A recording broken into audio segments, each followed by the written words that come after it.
Good last Concordia. The British Agriculture Bill was introduced in the House of Commons on the 16th of January this year, and the bill sets out a number of powers and measures, some of which apply here to the north. In the context of this motion, the specific element I'm referring to is Part 1 of Schedule 6, which makes provision for elements of the direct payment, including a payment for areas of natural constraint, and it's at the Minister's discretion. Figures in the research pack here, kindly presented by the research service here in the Assembly, show that the North is heavily reliant on agriculture regarding its share of GVA and percentage of the total employment. Indeed, we heard from the recent evidence taken in the committee that there's in the region of 100,000 people are employed in the food and drink industry here in the North, so it's a huge, huge sector which is worth about 4.5 billion per annum. And compared to Britain, Scotland and Wales, the North also has the smallest average farm size, with grass-based cattle and sheep sheep accounting for 89% of the total number of farms. And we have more dairy, cattle, sheep, LFA farms, ANC farms than any other of the devolved regions. 70% of land here in the North was defined as less favoured areas and has been eligible for such support since 1975. And whilst we have the most beautiful hillsides and rugged countrysides and undulating landscapes, this does bring challenges for farming in terms of difficult topography, soil quality, rooting depth, and many more of the biophysical issues that are a criteria for the areas of natural constraint funding. And also, as a result of this, farm incomes are very low, and farms rely on the EU direct support, especially in the ANC areas, which to many farmers is better known as the LFA areas, less favoured areas. Farmers and producers are producers of food, but are also the custodians of the countryside, and without direct support, as many as 30% of farms will go out of business. And that's figures that we received from Queen's recently, and that would result in land abandonment and huge negative impact on the rural economy and local services. So as such, it's vitally important that we tailor an agriculture policy which suits the needs of farming here in the North, and indeed that's the process that we're undergoing at this present time. Yeah. Would the member agree with me that this is much more impact than just around farming? It also has a serious environmental potential impact? Yes, I agree with that. As I said previously, in the evidence that we received to committee most recently, that in the context of direct support ending to our farms, at least 30% of those farms will go out of business. And whilst I don't have the figures for the LFA ANC areas, I'd be certain that that 30% would be a much higher proportion if it was in the ANC LFA area. So yes, absolutely, land abandonment would be huge environmental impact, as well as the wider social and economic impacts as well. And farmers, as I said previously, farmers in these areas are very restricted on the choices that they can do. They don't have the option to rotate their crops. They can't grow cereals. As much as they can do is maintain their grasslands and beef and sheep. That's as much as they can do. And that they're at the end of the livestock production chains and vulnerable to price fluctuations. So hill farmers and farmers who aren't in hills but in areas that are designated as areas of natural constraint, they need this mitigating payment because of the additional challenges they face. It's to create a leveller playing field with lowland producers and indeed with their counterparts in the south who are fortunate enough to still have the EU support and access to a wider range of support schemes in the rest of the country. A recent report from the NFU states that the value of hill farming must be recognised to shape the social and economic needs of people living in rural areas. Weather, rising costs and disease lead to hill farmers getting less for their produce while facing increasing production costs. This is a good summary of the challenges. And indeed, the former Agriculture Minister, Michelle Neal, who is now the Deputy First Minister, she took a decision to go some way towards addressing this disadvantage by introducing the ANC scheme. in the current programme, the Rural Development Programme 2014 to 2020. And I have to say this was a follow-on from our predecessors, the former Minister Michelle Gildernew and Bruce Rogers, who in their time continued with the LFA, the Less Favoured Areas Compensation Allowance. And as I said previously, this type of support has been available since 1965. A subsequent minister in 2016 then made the decision to withdraw these mitigation measures, and in the process created these additional challenges and inequalities.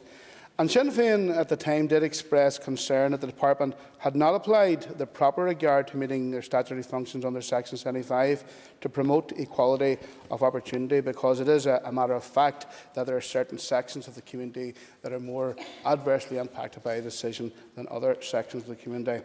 As well documented that hill farmers struggle to make an income, the ANC allowance was important for farmers to tackle the barriers to hill farming and help it to become more viable. Indeed, the guide to the 2018 ANC scheme states the ANC scheme provides for a payment to farmers with land in severely disadvantaged areas to compensate for all or part of the additional costs and income foregone related purely to the constraints for agricultural production in the area.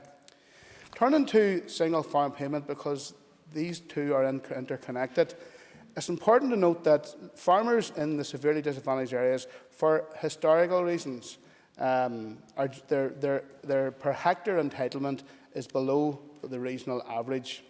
And in 2014, again, the then Minister Michelle Neal set in place a transition towards an equal rate, sometimes referred to as a flat rate, whereby over the course of a 7-year transition period, farmers below the regional average would incrementally increase, farmers above the regional average would incrementally decrease, till all farmers would receive the same per area-based entitlement in the region by the year 2021. And I think the predicted value was in the region of €330 per hectare. However, I have noted that Minister Poots is intent on halting this transition towards equality. We are now 5 out of 7 years in that transition period. But I should also add in a caveat. I should say that we have always been concerned that even if the 7-year transition period was implemented and everybody, all farmers did receive the same flat rate of €330 per hectare by 2021, the farmers in the ANC, the severely disadvantaged areas, are still deserving of this additional mitigating payment to compensate them for all or part of the additional costs and income foregone related purely to the constraints of agricultural production in the area. And we did respond to the DAERA consultation on the option for basic payment scheme entitlement unit. And we made it very clear the Department should continue the transition towards a flat rate and emphasise the need to support farmers in the severely disadvantaged areas and continue the ANC. We have made the case very strongly to the Department officials that the redistribution of Pillar 1 funding does not constitute substantial mitigation for the withdrawal of the ANC payment.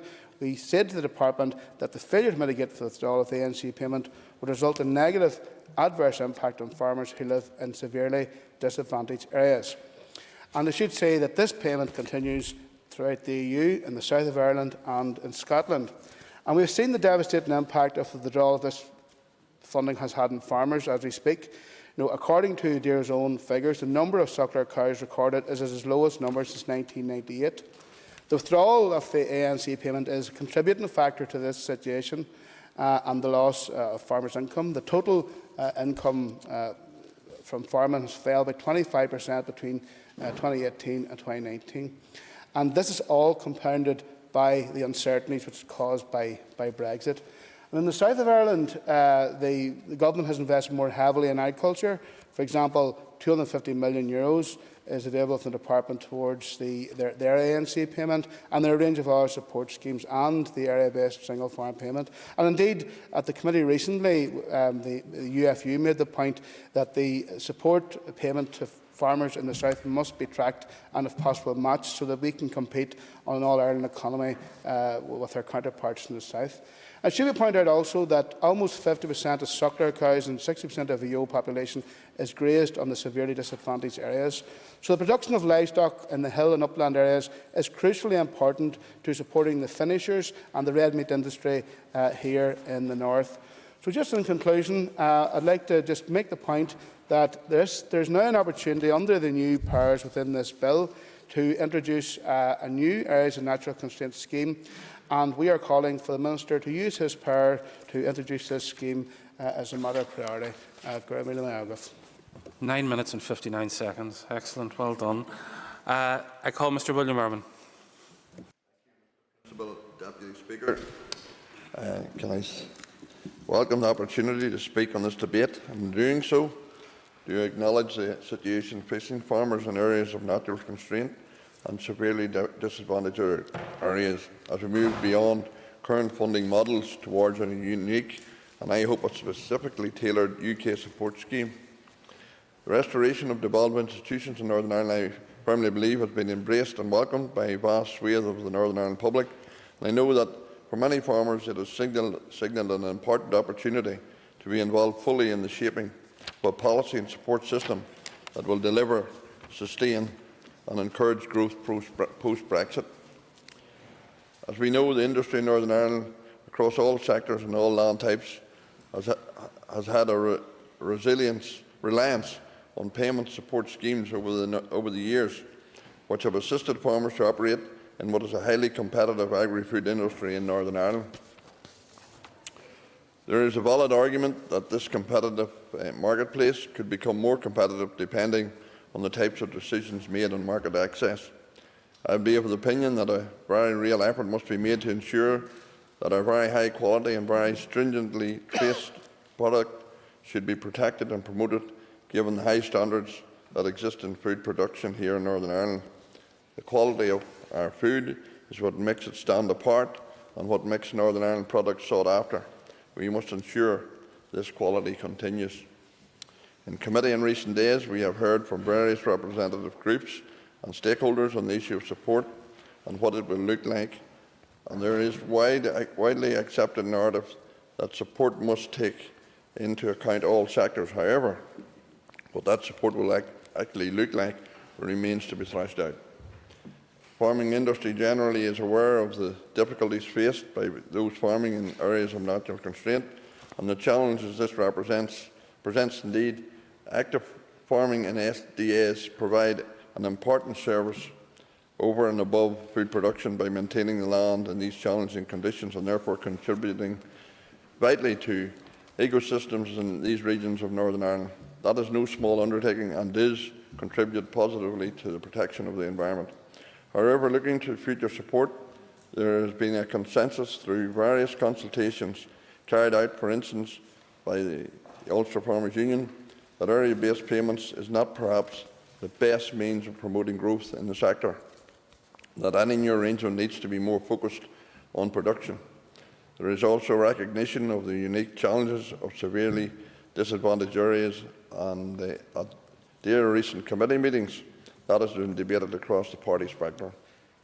Whilst the motion before the House today calls for the Minister to use powers to bring forward a new Areas of Natural Constraint scheme, I feel a much greater discussion is required on wider support for agriculture in Northern Ireland to ensure that whatever support scheme is enacted going forward, that it is supportive as possible of productive, profitable and sustainable agriculture.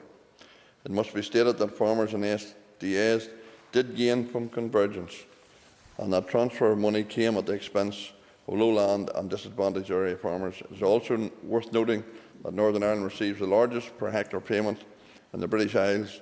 In moving to a new support system, this must be recognised. Will the member accept that from whenever the entitlements came in, I think it was 2005, that the sheep and the hill farmers have been labouring under an unfairly low average entitlement, and this was the only chance that they had of getting a bit of equality? Yes, but under convergence, there's no doubt the hill farmer did benefit and brought up their payment much higher than it originally had been. There's no doubt about that. I think that is accepted widely. Sinn Féin will know that they have held the Agricultural Ministry in the past and that AINCs require ministerial direction to sign off, signalling that it was a more difficult proposition and indeed only agreed a scheme for 2 years before review on its future. It was Minister McElveen following this that then ensured that farmers received a payment in 2018 to have a period of transition. ANC is clearly not the best support mechanism, and as a dear committee member, I would urge the Minister to use the opportunity that presents itself to ensure that support measures post-Brexit reflect properability, sustainability. I certainly will be using my position in the committee to argue strongly for these bedrocks.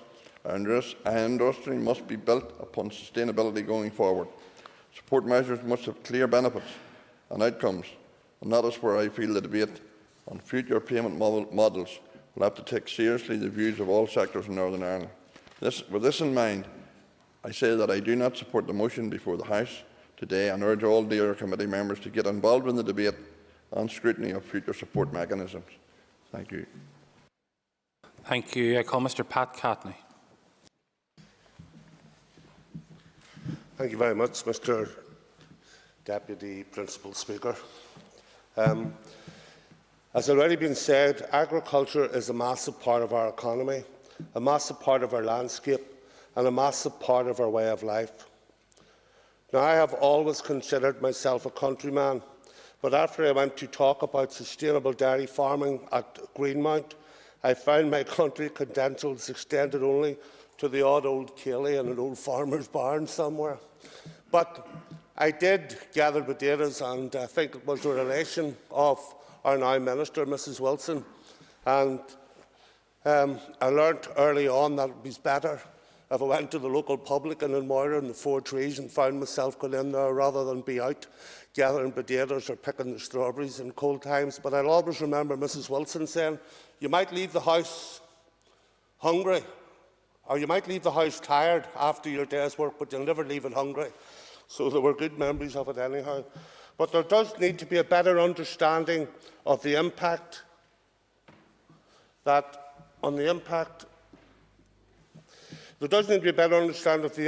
agriculture has on all our lives.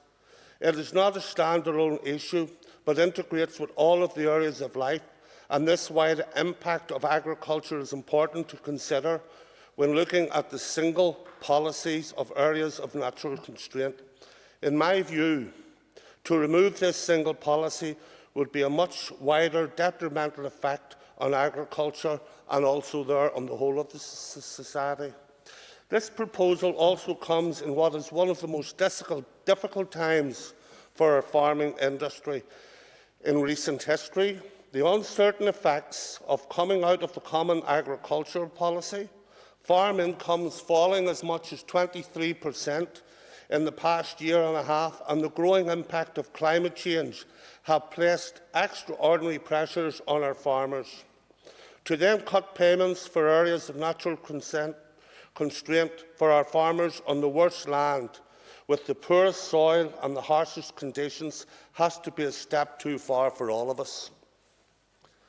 I also noted with alarm in the research for this motion that 70%, which has already been stated by the proposer, that 70% of the land in Northern Ireland fell into the criteria of less favoured areas. I know this has changed for ANC, but this is still an incredible larger amount of our agricultural industry that's lost that this income will impact upon. I do understand the argument, particularly in a time of climate emergency, of the need for our agricultural policy to promote and encourage the environmental use of the land, whether that be through the growth of forests or allowing land to fall back into its natural habitat. However, it is not sustainable to do this at the expense of our farmers, who are in the most of hardships. I think it's a balanced way forward can be found that supports our farmers in areas of natural constraint as well as protecting the environment and the productivity of our farming sector. Mr Speaker, 70% of all this land in Northern Ireland is for agricultural use. As politicians, we are giving no certainty to our farmers, with conflicting stories coming every day about what the future of agricultural support will look like, about trade deals flooding our markets with low costs, lower standard food, with our own farmers cannot compete with, and how we are going to pay for this and help our farmers produce the food that we all need. To remove the support for areas of natural constraint is another hurdle for our overworked farmers to jump through. I learned a lot on my visit to Greenmount. In fact, I don't think there is much I didn't learn about sustainable dairy farming. The one thing I did learn is that I could not do what our farmers do. They are vital to our ongoing prosperity and must be supported where possible. That is why I asked the Minister to look again at the ANC scheme and find a way to support our farmers working in extreme hardships. Thank you, Mr. Speaker. Thank you. And if going berry picking occasionally qualifies you as a countryman, then the Stalfords of Braniel qualify as country people as well. I call Ms Rosemary Barton. Thank you, Mr Deputy Speaker. In Northern Ireland, the family-based farming enterprises are a very important part of our community. Unlike other parts of the United Kingdom, Europe and indeed throughout the world, large factory farming techniques have been established that churn out agricultural products without the same consideration or management of the excellent quality products and protection of the environment that we have here. Farming on the poorer land has always been a challenge, irrespective of where you farm.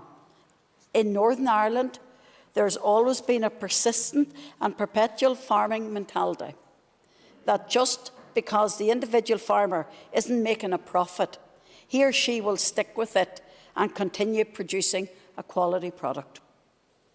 There has long been support for local hill farmers, or what is termed as severely disabled areas. Previous to the areas of natural constraint, the less favoured area compensatory allowance was in place. DAERA's own figures highlight that the severely disadvantaged areas farms are well over £100 per hectare worse off in terms of the lowland farms. With the removal of the areas of natural constraint payments, it is estimated that around 10,000 farms will be impacted. A very large percentage of land in my constituency of Fermanagh and South Tyrone is within these severely disabled area standards. On hill farms, there are very limited options for crops, with grass being the only feasible option. While this Sinn Féin motion raises concerns that the areas of natural constraint payments were ended, the reality is that it was in 2016 when a consultation on the future of the ANC scheme was carried out.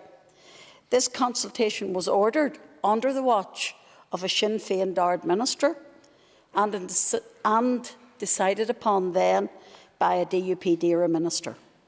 It was that same DAERA minister who in December 2016 announced that 2018 would be the final year for the ANC scheme. And even then, it was only to have a budget of £8 million, compared to the previous £20 million. The Ulster Unionist Party wanted to see funding for the scheme kept in place. We did believe there was sufficient scope in the overall executive funds to pay for it. The last executive squandered hundreds of millions of pounds, not least on pet projects, such as the extravagant new DAERA offices at Ballykelly. But still, many staff are retained at Dundonald House. It was simply not true, in my opinion, that continuing to fund this scheme from executive funds was impossible. I do hope that there will be a new equivalent scheme developed, however, in the future, and that hill farmers are reinstated. This would not only assist the farmers on severely disadvantaged land, but that money would then largely go back into the community. Thank you. Thank you very much. I call Mr John Blair. Principal Deputy Speaker, I think similar to what Mr Catney was saying, and I think perhaps also Ms Barton, I rise on behalf of the Alliance Party in the hope that we can achieve an outcome in recognition that the outcome will require some balance in this matter. I speak, however, Principal Deputy Speaker, in general support of the motion in its principle and in the sentiment expressed therein. And to explain that, I'll say to you that whatever changes there have been in financial processes, regulations, or indeed ministerial directions, and it's been alluded to already that these changes have not come abruptly, they have been over a period of time. We do, however, have a duty remaining to hill farmers, including those who are smaller and, it might be said, less productive overall than some others in the agricultural sector that we hear about more often. And we need to be aware that these smaller hill farmers are a vital component of our family farming community. They perform other crucial roles in Northern Ireland, including, for example, conservation of the countryside, maintaining the landscape, preserving tourist potential, and in some cases also protecting the coastline. There is some potential, it has to be said, however, for conflicting evidence in payments made under the basic payment system in comparison to what went before, and I think matters around this are generally worthy of further and more detailed examination, so we can ascertain properly what the actual losses and gains are to those involved directly. The time of the Bew report, I have to acknowledge also, there were many offices representatives who were campaigning against payments being allocated purely on land area. However, where there is evidence that current arrangements have introduced disparity, I think, as I said previously, we need to reassess the system. And in this regard, I would draw attention to the fact that the motion refers to, and I quote, to bring forward a new areas natural constraint scheme. It does not prescriptively say that the scheme introduced has to be exactly the same as the scheme that was there before. So in that regard, I would urge that the Minister does pay attention to the current outcomes of the payment arrangements that are in place, that full assessment is given to those most affected by the current system, and also in doing so, that due regard is paid to those in severely disadvantaged areas. Apart from that, I am supporting the motion. Thank you. I call Mr Maurice Bradley. Thank you, Mr Principal Deputy Speaker, and thank you for the opportunity to speak in this debate. I would acknowledge the difficulties facing the farming industry post-Brexit and the uncertainty surrounding the Northern Ireland Protocol. I share the concerns of many that exceptionally high standards set in our agri-food industry and the extensive traceability of our products must be maintained. Food produced here is of the highest quality worldwide. Protection of the environment is woven into the fabric of farming itself. Therefore, it is good that such matters as the motion before us is debated in a devolved administration, which is right and proper. The ANC, the Area of Natural Constraint Scheme, is a land-based payment, and many farmers have been critical in the past of payments made via the Basic Payment Scheme. Many have queried what public goods are delivered and does it present good value for money, being a land-based payment that is not targeted either to the environment or productivity. The Minister at the time, Michelle O'Neill, gave a commitment for an ANC scheme for 2 years, 2016-2017, followed by a review before the scheme could continue. It was Minister Michelle McIlveen who ensured a scheme was available to allow payments to 2018, giving farmers a transitional period. It is clear that our farming industry needs continued support. That support will have to be tailored for the marketplace we find ourselves in, both locally within the GB market and the Republic of Ireland market. Some may argue that the Republic of Ireland have maintained ANC, which they have, but there is a maximum claim area. They have also converged towards a flat rate at the slowest rate possible under EU rules and have a lower average payment per hectare. Some have suggested the removal of the ANC scheme is an attack on hill farmers. It is not. Those productive farmers in hill areas keeping sheep and cattle with an above average per hectare payment could be impacted upon greatly by any move to a flat rate payment, and much greater consequences than the removal of ANC. It is time to look at a new way of doing things, a new way in consultation with the industry. The question has to be asked if new arrangements can be focused on production. Instead of harking back to old schemes, we should be focusing on new opportunities, targeting the needs of those productive farmers in all areas. The motion calls for the Minister to use powers to bring forward a new area of natural constraint. Is it as simple as that? I don't think so. Further discussions and consultations must be held to ensure that whatever scheme is preferred going forward should be one that is supportive of and beneficial to the industry, a scheme that has merit and a clear delivery outcome. A continuation of the ANC scheme towards a flat rate could have a detrimental impact for farmers in severely disadvantaged areas.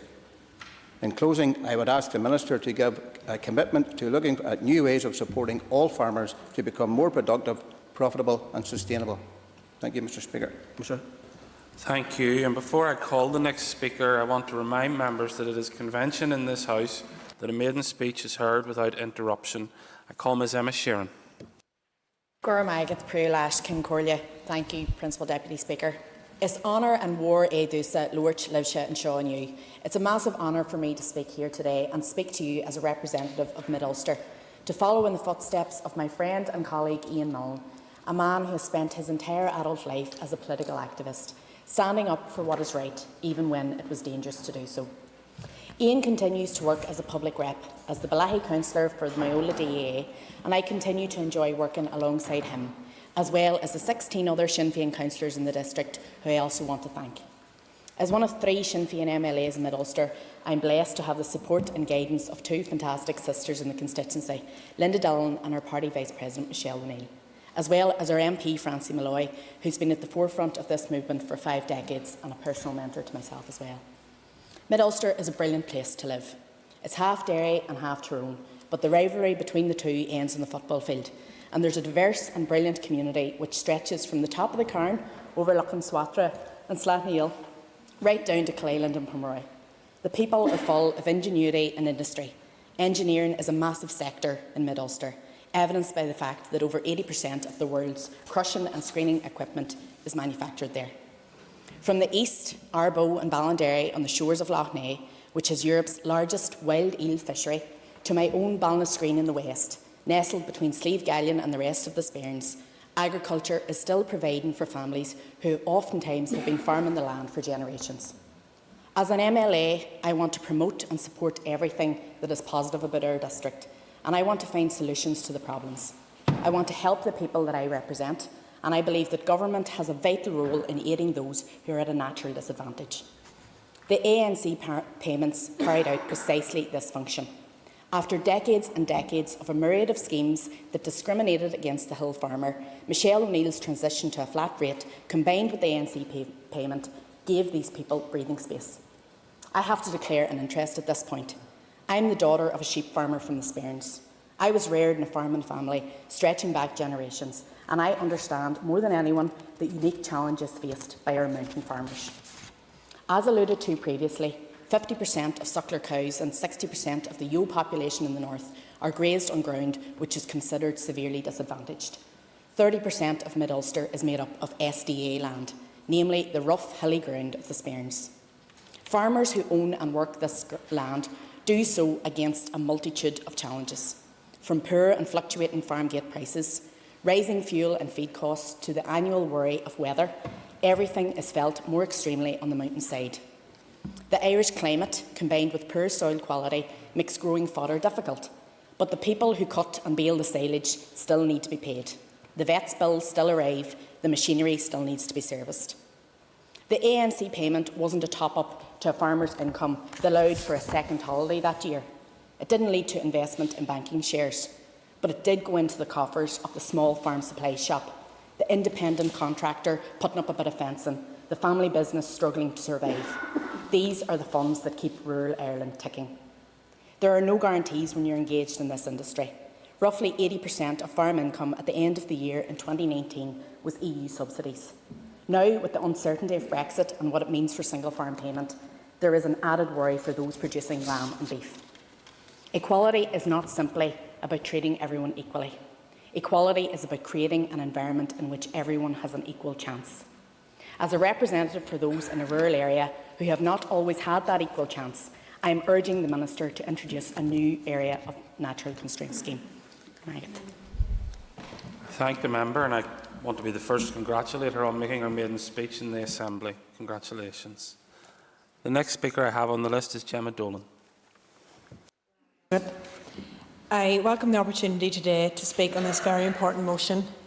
As many of you know, I represent Fermanagh and South Tyrone, a border constituency that sees approximately £46 million a year in single farm payment.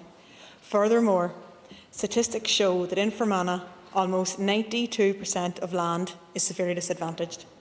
I might add that in the Minister's parliamentary constituency, only 2.5% of land is severely disadvantaged.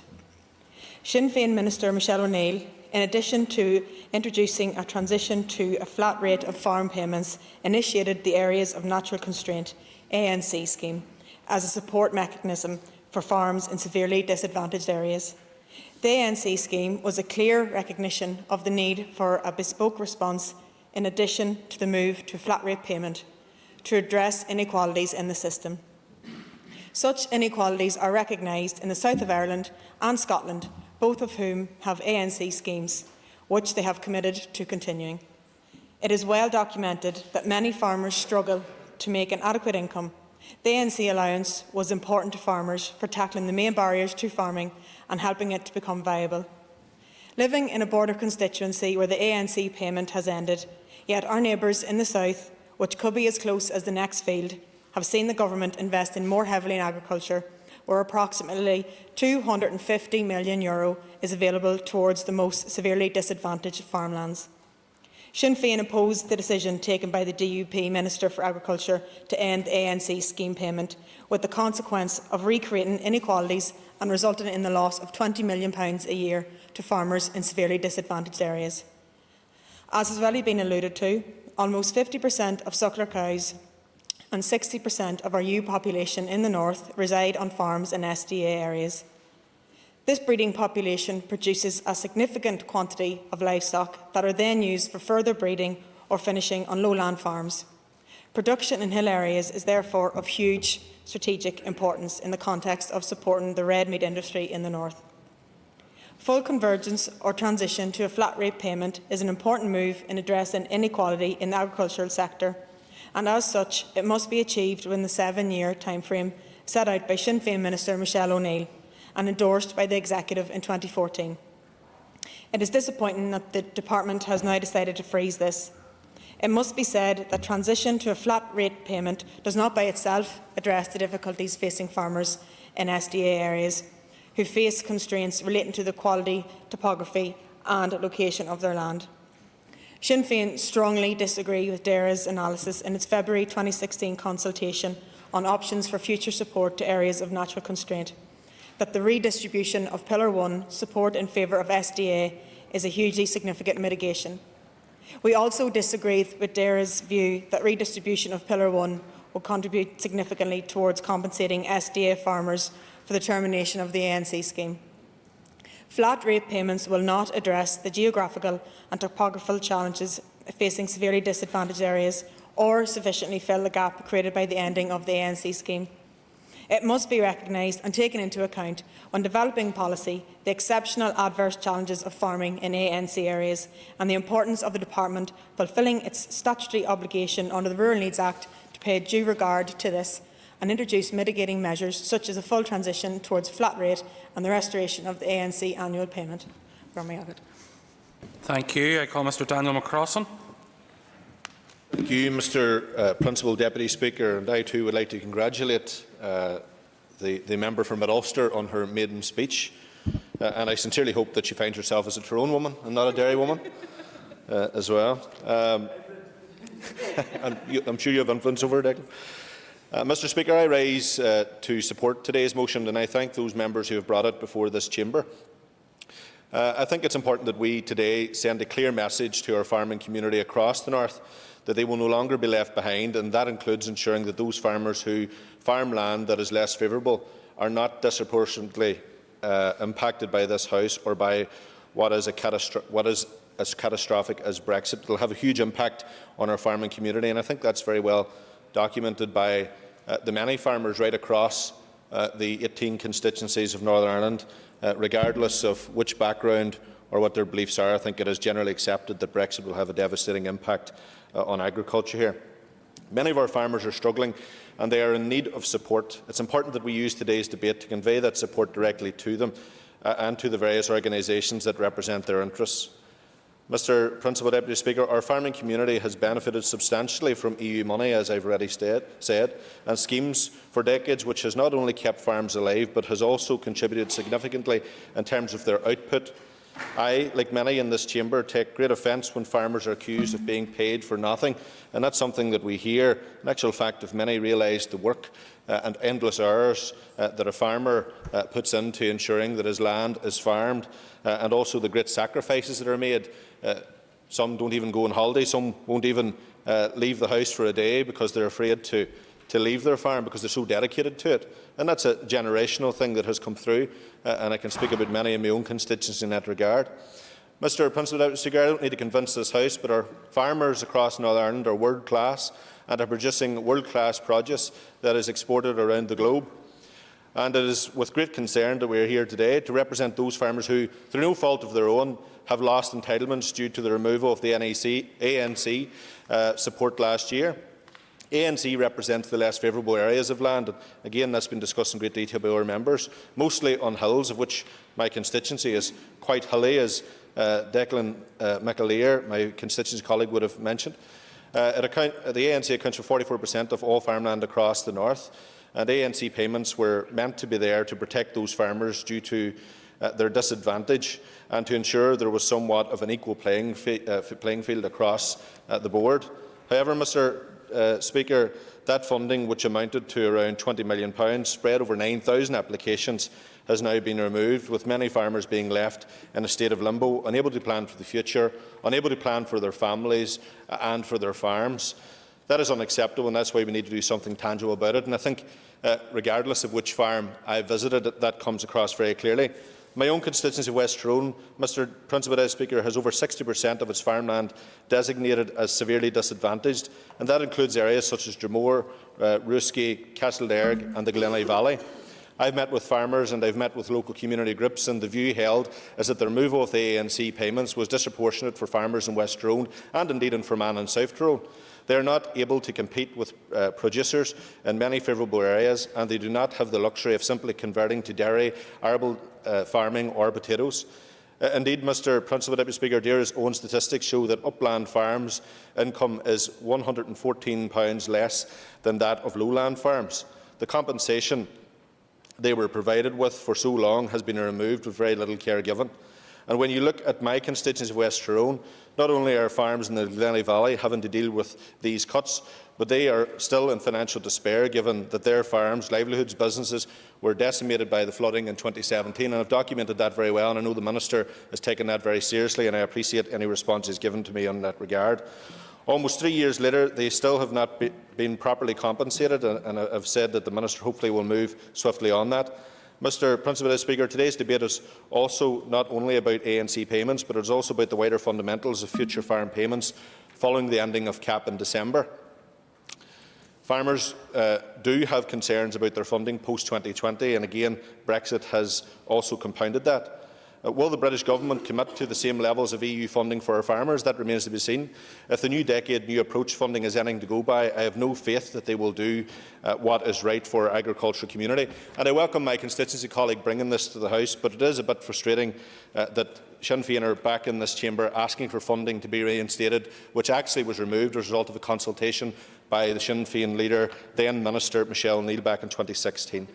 Thank you very much, Mr Principal Deputy Speaker. Thank you. The next person on my list is Claire Bailey.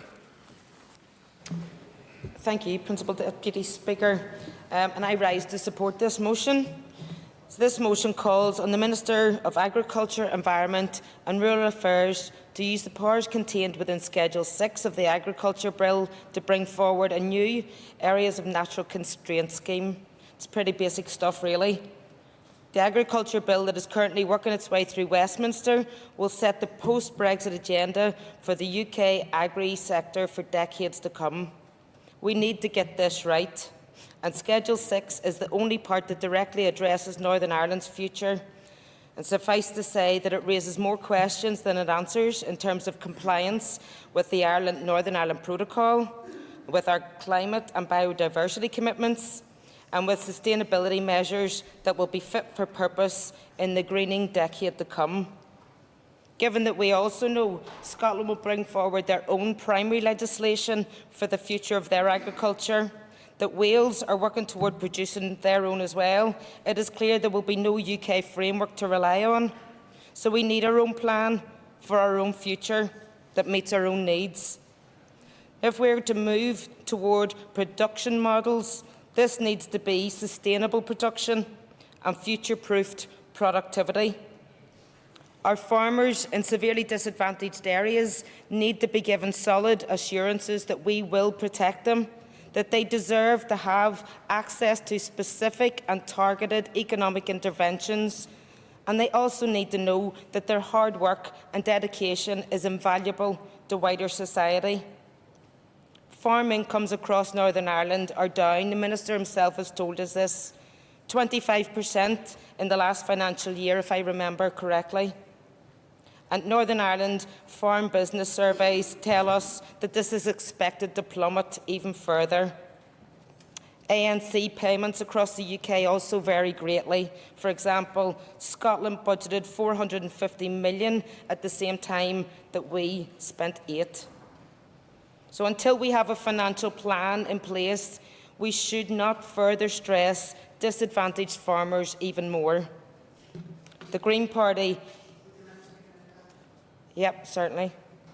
Gurmagat, I appreciate you taking the intervention. Would you agree with me that a review is good practice whenever something new a new scheme is implemented, and that the outcome of that review should not have resulted in this payments being removed, given all of the evidence that we've heard in this chamber here today?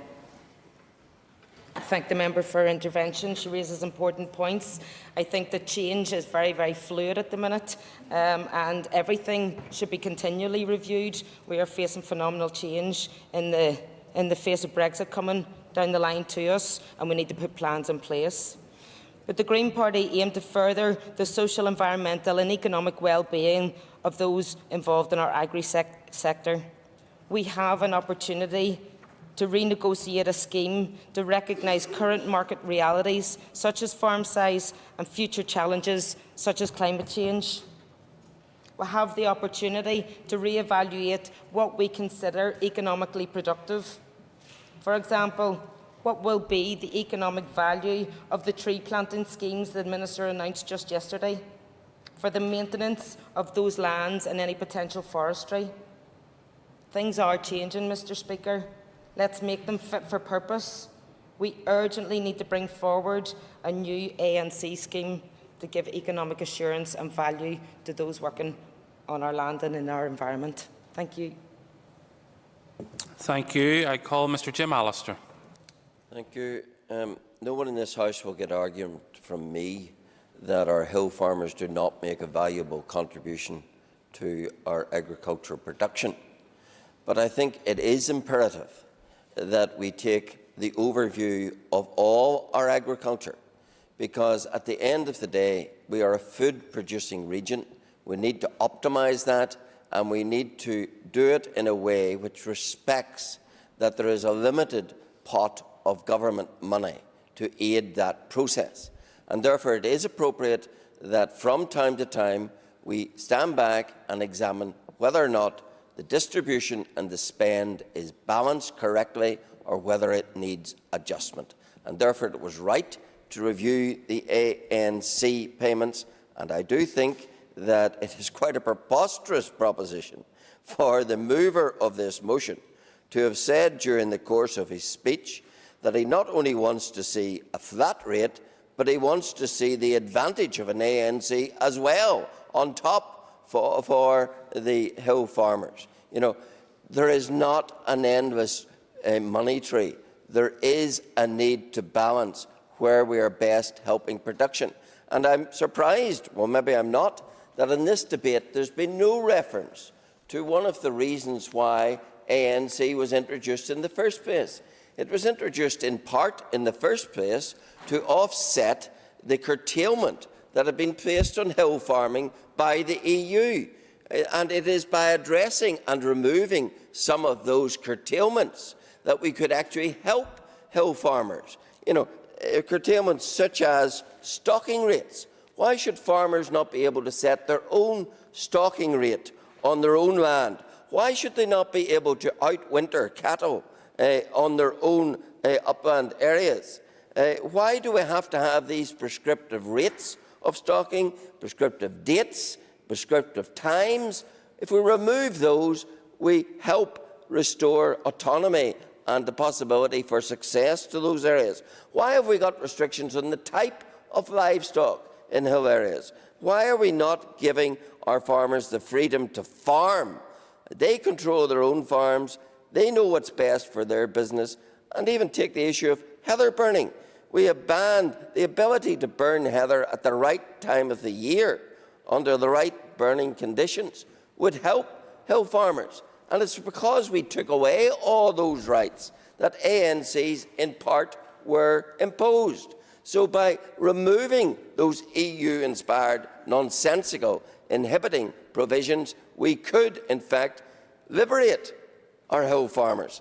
And that would be a most useful step to take. But we didn't hear a word of that today. All we heard was the usual whining, give us the money, give us the money. And, it is not a situation that is sustainable. I hear talk about sustainable farming. Yes, sustainable farming includes making sure that the areas that are productive, that are making the big contribution to our farming output, are not neglected. Yes, there has to be a spread across, and all things have to be considered. But this tunnel vision that we need to channel more and more money away from the productive sections into the non-productive sections is the height of nonsense. Yes, I will. I thank the Minister for giving way. Will the Minister accept that in the case of his own constituency, which is 35% designated as severely disadvantaged area, that there are very limited options that farmers can do, and if we drive them and totally force on productivity, it's going to be really, really challenging for those farmers, because there's very, very little that you can do when you're dealing with mountains and hills and slopes and stony land and with bad soil. Will you not accept that? Then it's not a case about give us the money. This is about farmers who live in hills, who live in bad areas, who are very, very hard pressed. It's not a case about give us the money. Okay, firstly, Mr. Allister has an extra minute. Secondly, I don't think you could have possibly insulted Mr. Allister any more than by referring to him as the Minister. He's the member. I call Mr. Allister. Mr. Principal Deputy Speaker, what a slur, I have to say. But I don't think Mr. McAleer has been listening. I've been identifying burdens that could be taken off the hill farmers. Allow them to farm as they need to farm. Take away the mollycoddling restrictions and open up their opportunities. But he has not addressed or thought or spoken about that at all. Are we here to help farmers, or are we here to hinder them? The ANC restrictions on farming hinders hill farmers. I say liberate them and let them farm as they ought. And if things are as grim as I said, and things are not good in farming, but this is the moment to look forward. Brexit provides the opportunity to do things differently, and that's what the Minister needs to be addressing. How can we do things not just differently, but better? And simply repeating what we have rarely amounts to doing things better. And of course there are powers. I see reference in the motion to the schedule in the bill. Well, of course, Part 2 of Schedule 6 gives the Minister very wide powers in paragraph 7, where he considers there's severe disturbance in the agricultural markets, or a serious threat of severe disturbance, and there is a threat to production, etc., that conclude? He can take monetary action to deal with that. That's the right way to go. Take the shackles off our farmers and have the safety net of the department able to intervene when they need. Thank you, members. The Business Committee has arranged to meet at 1 p.m. today. I therefore propose, by leave of the Assembly, to suspend this sitting until 2 p.m. Of natural constraint, and I call the Minister Edmund Putz to respond to the debate. Okay. Thank you, Mr Deputy Speaker. You'll be sick looking at me, that is the Assembly.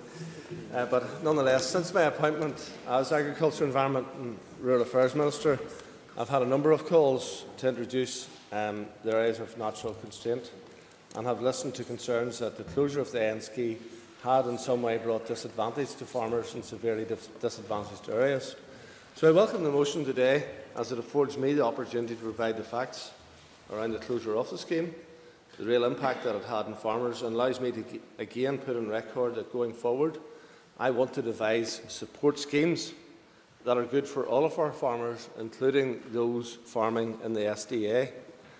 SDA farmers worked on the land that was classified as severely disadvantaged back in the 1970s, and around 485,000 hectares of agricultural land was classified as SDA. So it makes up just under half of all agriculture in Northern Ireland and is farmed by just under 10,000, mostly beef and sheep farmers. And the SDA is concentrated mainly in mountain areas of Mourne, Glens of Antrim, Sperrins and most of Fermanagh. These farms are so important to our ecosystem, our environment and the production of quality goods that are often finished elsewhere. And the biophysical characteristics of the SDA dictate that there are limited agricultural opportunities beyond cattle, that is suckler cows, and sheep production.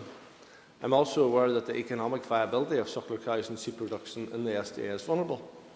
The ANC scheme formed part of the EU Rural Development Programme 2014 to 2020 and was worth £20 million per annum in 2016 and 17. At that time, Minister O'Neill programmed the scheme to run for 2 years because she felt that that was all that was affordable. And there was a review of the ANC scheme, and that was then to take place to determine the next steps. That was a review that the Minister O'Neill had asked for. I should say that whenever Minister O'Neill introduced the ANC, that the business case didn't stack up for it. So it was done by ministerial direction. It wasn't done on the basis of an identified need that was supported by a business plan. It's also recognised. Yes. The Minister has long experience of Minister in various departments, and he always strikes me as a Minister who makes decisions rather than awaiting on civil service advice or allowing civil servants to make the decision. So would you not agree with me that, one, it's appropriate for a Minister to ask for a review? That doesn't mean you're going to end the scheme. And two, that it is all a case where a Minister should step forward and make the decision rather than simply following civil service advice is often the best way forward. Well, having been criticised by one of our local newspapers for taking a ministerial direction to give money to the Northern Ireland Hospice and MenCap some years ago, I would suggest that it was the best money I'd ever spent in the Department of Health.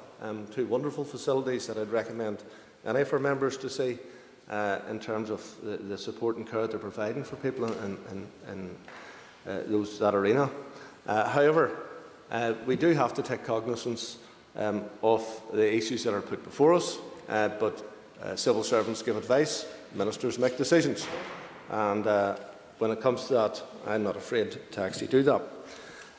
However, it was recognised that the redistribution of the Basic Farm Payment Scheme, Pillar 1 funds since 2015 had given an uplift to the SDA farmers, which equated to an additional £18 million. And at the current exchange rates used for direct payments by 2019, the uplift was actually at least comparable to previous ANC receipts in 2016 and 17. So, for ANC farmers, for example, in Fermanagh and South Tyrone, net they were up £3.8 million. West Tyrone, which covers the Sperrins, was up net £4.3 million. North Antrim, which covers the Glens, net up £3.2 million.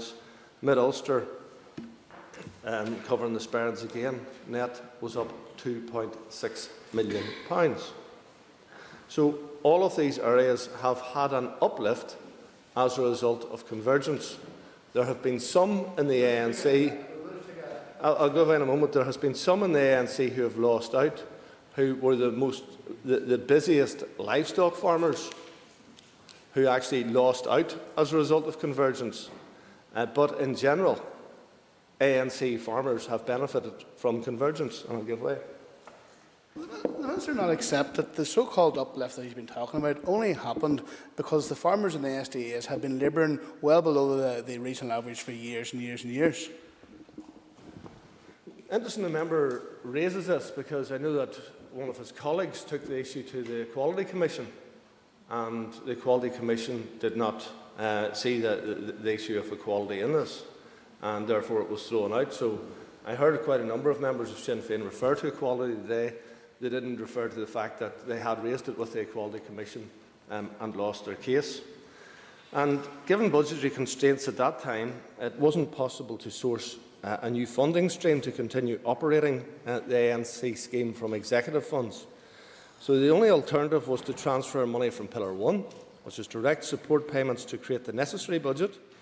And the very clear message from the consultation that took place and the responses that came back was that that was not an acceptable option. So I understand that Mr Catney, for example, wants to take money away from farmers in Lagan Valley and give it to the farmers in the ANC area. Mr Blair wants to do that in South Antrim and give the money to farmers in other constituencies. Ms Barton wants to take money from Mr Nesbitt's constituency and give it to hers. And so it goes on.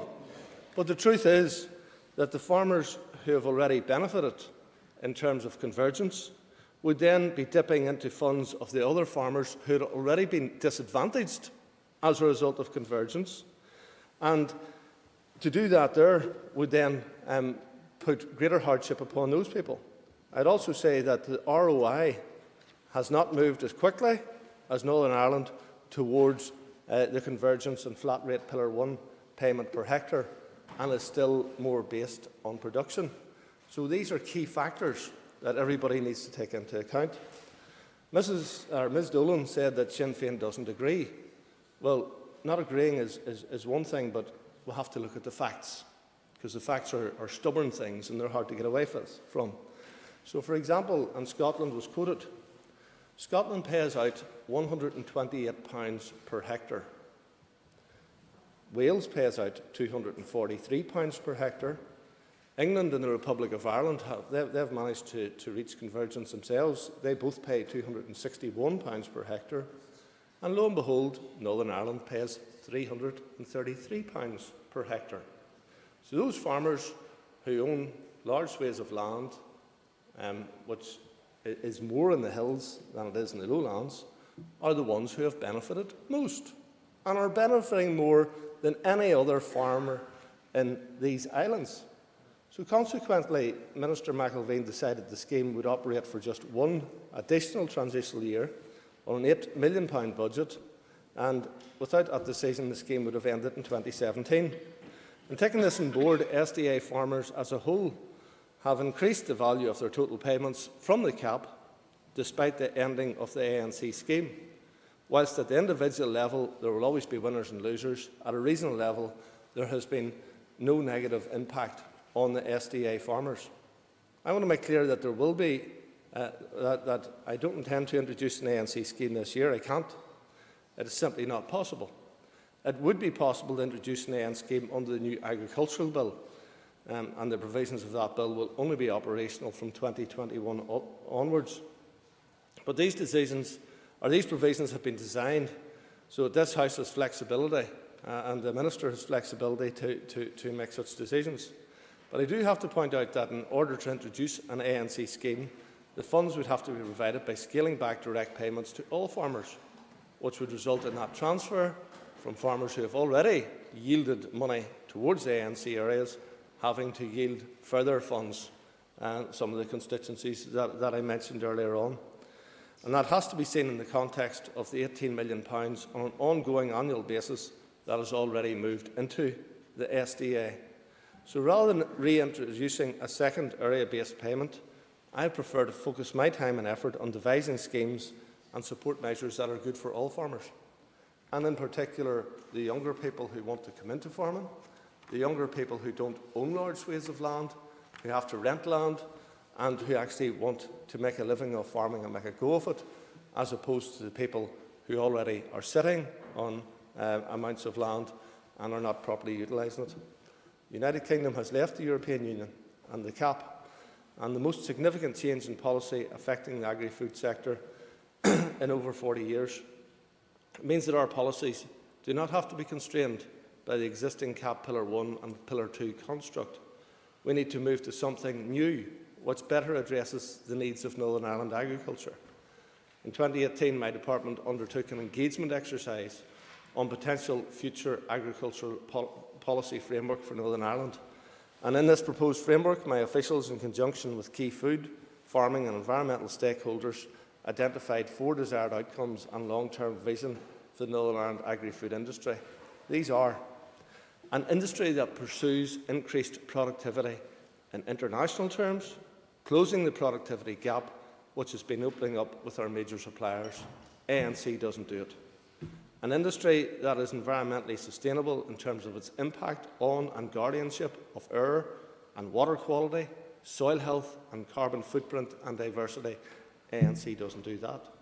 An industry that displays improved resilience to external shocks such as market volatility, extreme weather events, which are never more frequent, which have never been more frequent, and to which industry has become very exposed. And again, ANC doesn't help with that. Or an industry which operates with an integrated, efficient, sustainable, competitive and responsive supply chain with clear market signals and an overriding focus on high-quality food and end consumer, and ANC doesn't assist with that. These 4 outcomes complement each other, and they're outcomes that are broadly supported by the stakeholders. And our focus now needs to turn on how we can deliver these outcomes. I want in particular to mention the suggestion in the document around a basic farm resilience support as one possible option moving forward. And the relevance to the debate today is that a basic farm resilience support payment could be designed to take into account issues such as natural disadvantage based on soil and climate factors, as well as targeting productive farmers. And I've tasked officials to flesh out these ideas as quickly as possible. However, it's only part of the solution. We need to help farmers, no matter where they are, to become more efficient, maximise sustainable returns, so that they can achieve from their assets at their disposal. And these assets include the environmental assets on the farm. And I believe that the SDA farms are well placed to play a major role in delivering more of the environmental outcomes that the citizens want and that we owe future generations. I believe farmers should be properly rewarded for delivering these environmental outcomes, and it does offer a way forward. So in summary, Mr Deputy Speaker, the role of SDA farmers, like all farmers, will evolve as we move forward. No industry can afford to stand still, or worse, go backwards. And I believe that how we've done things in terms of convergence and all of that has not helped industry in terms of going forward, in terms of being more efficient, in terms of encouraging young people into the industry. And most importantly, I want to devise the appropriate schemes and measures beyond 2020 that are good for all farmers and provide the basis of a sustainable and profitable future. Thank you. I now call on Philip McGuigan to wind up the debate, and you will have 10 minutes. Thank you. Last can call you. And I thank my party colleague for bringing the debate before us today, and I thought the discussion was very good and very useful. And just in terms of going through some of the things, my party colleague Declan McAleer, who did bring the motion, talked about the North's reliance on agriculture, and he put the motion before us today in the context of the Westminster Bill and stated that the payment of the ANC was at the discretion of the Minister, and that we need to tailor our agriculture policy here to suit the North, and he hoped that the Minister would use his discretion to reintroduce an ANC payment. He went on to talk about the farmers in those areas of need, and this payment created a leveller with other farmers, and talked about the history of how the ANC support was enacted and subsequently in 2016 withdrew. And in my biased opinion, I thought he made a great case for its introduction. William Irwin acknowledged the difficulties of hill farmers, but he wanted this addressed as part of, in his words, a UK solution. He talked about support was needed, but he wasn't conclusive about what future support would look like. New arrangements, he then went on to say, should be based on production rather than area-based payments. He laboured this point. He felt an ANC is not the best mechanism. Pat Catney talked about the importance of agriculture and farming to our economy, our landscape. It's a part of life here in the north. He told some very interesting stories about his childhood, particularly about gathering potatoes. Brought me back to my childhood. Kind of miss gathering now in modern technology. Young people don't get the opportunity to gather spuds the way we used to. He talked about 70% of the land in the north being in less favoured areas. We need to encourage and promote the environmental use of the land, and he was supporting the motion. Rosemary Barton talked about the quality of our products and our produce, the environment here. She talked there's long been support through many years for hill farmers in various guises. She mentioned £100 per hectare. They were worse off than on lowland farms. She said that 10,000 farms were impacted as a result of no ANC payments. And her own constituency then of Fermanagh South Tyrone, she detailed the impact that this was had. John Blair said he would support the motion in principle. He talked about small farmers are vital over and above the issue of farming. They're vital to the conservation of our landscape, tourism potential and protecting the coastline in some cases. He said that there was an opportunity for the Minister to introduce a new scheme of natural constraint. Maurice Bradley talked about the uncertainty for farmers post-Brexit. He welcomed the debate in the context of the Assembly here getting to debate it from the North's point of view. He asked the question, was a land-based payment good value for money? And he again talked about policy needs to be tailored to our market demands. And and this was a theme flowing through all of the DUP speakers, that production seemed to be the best way forward. Emma Sheeran, who made her maiden speech, I want to congratulate her. I was born and raised in Swatter, so I will agree that Mid Ulster is a great place to live, particularly the dairy part of the constituency. She talked about the importance of agriculture to her own constituents. She's the daughter of a sheep farmer in the Sperrin, so she understands the problems and working with the land in those particular circumstances. She said that an ANC payment wasn't a top-up that was spent on luxuries, but was needed to pay bills or to invest in the local agriculture economy. Gemma Dolan, again supporting the motion in her own constituency of Fermanagh South Tyrone. She talked about 92.5% of her area is in a severe disadvantaged area, and she compared it to the Minister's own constituency of where 2% is the case. She talked about the ANC allowance helping many farmers who are struggling. She is a border constituent MLA, and she put it in the context of the lack of an ANC payment and how that put farmers along the border at a disadvantage with their neighbouring farms across the border. She talked about the importance of convergence to the flat rate and expressed her disappointment that this convergence has been halted. Daniel McCrossan. Yep. Thank you. I thank Philip for taking that intervention. I just want to, I suppose I should have brought up a point of order earlier. In relation to the EQAA, that actually hasn't been tested by the Quality Commission because the date between the decision being made and the complaint being made to the Quality Commission exceeded the 12 months. And so the Quality Commission actually, it hasn't been tested. It just didn't pass that threshold because the decision was made, and it was only some time later, through the Department's own statistics, that the realisation was that 67% of the people in the ANC areas were being from the Catholic community, and religion obviously is a protected category under Section 75 of the Northern Ireland Act. So that's the reason. In relation to €333 per hectare, I can tell you, you see up in the hills, people don't get near that there. You're talking maybe 100, maybe £80 per hectare entitlements. So across the north, that doesn't stack up. And I also think, and hopefully a member will agree, that pitting areas against each other is very, very divisive and not very helpful way to proceed. Thank you. I completely agree with the sentiment. Yep. I was just about to say about Daniel McCrossan. He said that we need to send a clear message to all farmers that they won't be left behind in the context of Brexit. Many farmers are struggling and need support and want to hear that support coming from the debate today. He talked about the dedication and sacrifice of our farmers and their world-class produce. He then went on to detail about his own constituency, the issues that have been affecting farmers from the flooding, and that still hasn't been properly compensated for. And he had no faith in the British government keeping the level of EU funding after Brexit.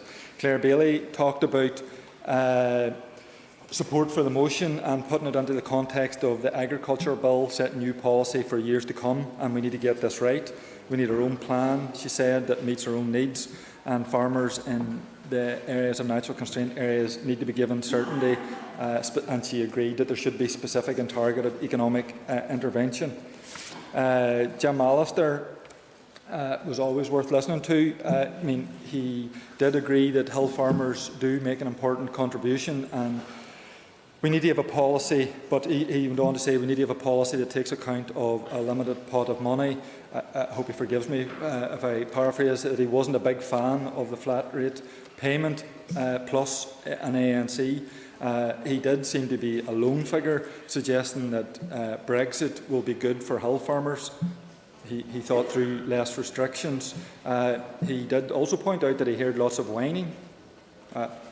I'll repeat that, he heard lots of whining. And my colleague intervened and gave him a promotion midway through the debate. So the ANC, according to him, hinders hill farmers. So moving on, then I think then it was the Minister.